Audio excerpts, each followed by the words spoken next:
Motorcycle में अपने माता और पिता को पीछे बिठाकर लेके जा रहा है। वो मोटरसाइकिल में ठीक से बैठ भी नहीं पा रहे हैं क्योंकि उनके पाँव में, हाथ में, सब में, जोड़ों में दर्द है। तो मोटरसाइकिल में कोई आसानी से बैठना आसान नहीं है वृद्ध व्यक्ति के लिए। तो यंग लोग तो बैठ जाते हैं छलांग मार के, लेकिन वृद्ध लोगों के लिए वो जोड़ों में दर्द होता है तो पाँव मुड़ेगा ही नहीं, उठेगा ही नहीं। वो बड़े मुश्किल से उनको ज़बरदस्ती बिठाया पीछे और आगे वो बैठा हुआ है। और जैसे ओल्ड एज होम आया, जानते क्या किया उस व्यक्ति ने? उनका थैला उठाया और ऐसे ज़मीन पर फेंक दिया सड़क पे। और दोनों बड़े मुश्किल से, कष्ट से, वीडियो देखना वो असली घटना है, बड़ी मुश्किल से जो है वो स्कूटर से नीचे उतरे, बहुत मुश्किल से को स्कूटर मोटरसाइकिल से उतरे। और जैसे ही वो उतरे, बैग उसने फेंका सड़क पे और वो चला गया तुरंत। वो उतर के अंदर तक, छोड़ने तक नहीं आया वो लड़का। ये हालत, ये है संसार, ये है भौतिक जीवन। और वो बेचारे रो रहे हैं, बूढ़े माता पिता रोते हुए, और अंदर जा रहे हैं ओल्ड एज होम में क्योंकि वहीं पे उनको अपना जीवन बिताना है। तो ये समस्या है भौतिक संसार में। यानी कि जीवन का अंत काल जो है इतना भयावह है, इतना भयानक है कि जिसका आप अंदाजा नहीं लगा सकते हैं। जिन लोगों से आपने बहुत आशा की, वही निराशा का कारण आपके लिए बनेंगे। सब कुछ बिखर जाता है संसार में, कोई आपके साथ नहीं रहेगा। Everything so dry. सच बता रहा हूं मैं आपको। आप सोच रहे हैं तो भाई चुपड़ी चुपड़ी बातें कर रहे हैं हमें जो है खुश करने के लिए। नहीं, ये वास्तविक सच्चाई है। बिखर जाते हैं लोग, सब बिखर जाते हैं। जैसे माता पिता बुजुर्ग होते हैं, बेटा चला गया अमेरिका, बेटी हो गई विवाहित, या बेटी भाग गई किसी के साथ। आज के समय में ऐसा होता है, वो किसी के साथ लिव इन है, कोई लिव आउट है, तो गायब हो गए घर से। आप जाइए कई घरों में जाके देखिए, अधिकांश जो बूढ़े लोग हैं वो घर में अकेले रह रहे हैं। होता है ऐसा, सच्चाई है ये। वो बिल्डिंग पूरा का पूरा खाली पड़ा हुआ है, दो बूढ़ा बूढ़ी रह रहे हैं, एक नौकर है, वहां कुत्ता भौंक रहा है बस। और उनका एक लड़का अमेरिका में है, वो फोन करेगा, ठीक है ना पापा सब कुछ, आपको कुछ चाहिए तो बता देना, हम भेज देंगे आपके लिए। What nonsense. ये हकीकत है, बता रहा हूं आपको मैं, हकीकत है। सब बिखर जाएगा। कुछ समय के लिए लोग एक साथ मिले, थोड़ा ड्रामा किया, किसी ने मदर का रोल किया, किसी ने फादर का रोल किया, किसी ने ब्रदर का रोल किया, किसी ने सिस्टर का रोल किया। वो जब रोल खत्म हुआ, सब बिखर गए। कहां हैं आपके माता पिता, कहां हैं आपके भाई बहन पिछले जन्म के? सब छोड़ गए आपसे, कोई नहीं है आपके साथ। कहां हैं आपके दोस्त, कहां हैं आपके मित्र जो आपके साथ खेला करते थे, जिनके साथ कंचा गुल्ली डंडा खेलते थे? आजकल वीडियो गेम्स खेलते हैं, स्मार्टफोन में लगे रहते हैं लोग बच्चे। वो जमाना और था, ये जमाना और है।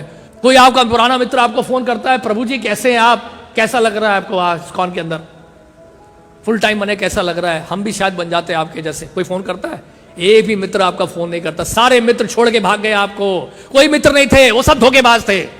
सब के सब जो है धोखेबाज, सब स्वार्थी लोग संसार में। इसलिए प्रहलाद महाराज कहते हैं, अगर स्वार्थी अगर पूरा करना है तो ये असली स्वार्थ है, क्योंकि वो नहीं जानते उनका असली स्वार्थ क्या। नाते विदु स्वार्थ गते ही विष्णु दुराशया बहिर्र्थमानिनस।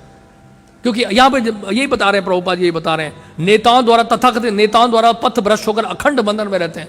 अंधा यथा निरूपणीय मानस तेपिश तंत्रया मुरु दामनी बद्धा। ऐसे अंधे नेताओं के पीछे लगे, गड्ढे में गिर जाते हैं सब लोग, क्योंकि वो लोग भी गड्ढे में गिरे, इसलिए उनको भी गड्ढे में गिरना पड़ता है। माया जगत इसलिए बड़ा भयावह है।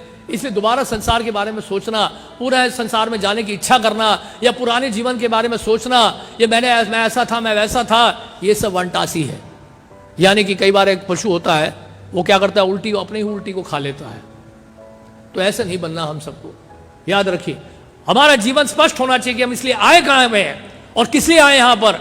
हम भगवत प्राप्ति के लिए, कृष्ण भावना भावित होने के लिए यहां पर आए। हमारे जीवन में और कोई एजेंडा नहीं होना चाहिए कृष्ण के अलावा। कोट पढ़ रहा था प्रभुपाद के बारे में। प्रभुपाद बोल रहे हैं, सन्यासी का मतलब ये नहीं कि पत्नी नहीं, बच्चे नहीं, परिवार नहीं। सन्यासी का मतलब, प्रभुपाद कहते हैं कि उस कृष्ण के अलावा उनके जीवन में और कोई नहीं होता। सन्यासी का मतलब ये है, माम एकम शरणम व्रज सर्वधर्मान परित्यज्य आम त्वाम सर्व पापेभ्यो मोक्षयिष्यामि मा शुचा। डरो मत, सभी धर्मों को त्याग कर केवल मेरी शरण में आओ। अगर आप कन्विंस नहीं हुए तो दूसरों को क्या कन्विंस करोगे प्रभु जी, क्या प्रचार करोगे आप? अगर खुद ही हमारा हृदय, हमारा बंजर है, अकाल पड़ा हुआ है, तो दूसरों के जीवन में कैसे आप रस उत्पन्न करोगे? इसलिए साधना के द्वारा अनुकूल कार्य करने, कृष्ण भावना के श्रवण करना है, कीर्तन करना है, कृष्ण कथा हमें सुननी है, आध्यात्मिक जगत के बारे में सुनना है, वहां के बारे में अधिक से अधिक जानने का प्रयास करें। अगर वहां जाना है तो, वहां के बारे में जानना ही नहीं चाहते तो जाएंगे कैसे हम लोग, बताइए? इसलिए प्रभुपाद जी के गुरु महाराज कहते हैं जो कलकत्ता से होकर आए वही तो कलकत्ता के बारे में आपको बताएगा।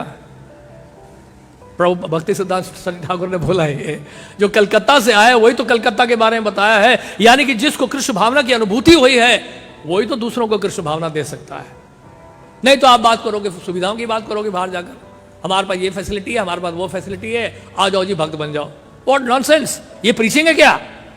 इस इज बोगस प्रीचिंग। अगर आप सुविधाओं के आधार पर प्रचार कर रहे हो और सुविधाओं से लोगों को आकर्षित कर रहे हो, that is a third class preaching.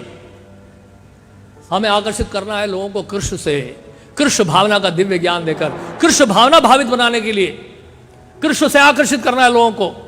अगर आपने कृष्ण से लोगों को आकर्षित कर दिया या कृष्ण कॉन्शियस फिलॉसफी से अगर आकर्षित कर दिया लोगों को, तो ऐसे भक्त जो है लंबे चलेंगे, स्टेबल होंगे। क्योंकि आज सुविधा है, हो सकता है कल सुविधा ना हो, सुविधा तो छीन लेंगे ठाकुर जी। यस्याहम अनुगृणामि हरिष्ये तद धनम शनै, धीरे धीरे सब कुछ छीन लेता हूं सारी सुविधा में। ऐसा स्वयं भागवत में भगवान बोल रहे हैं, मैं नहीं बोल रहा हूं।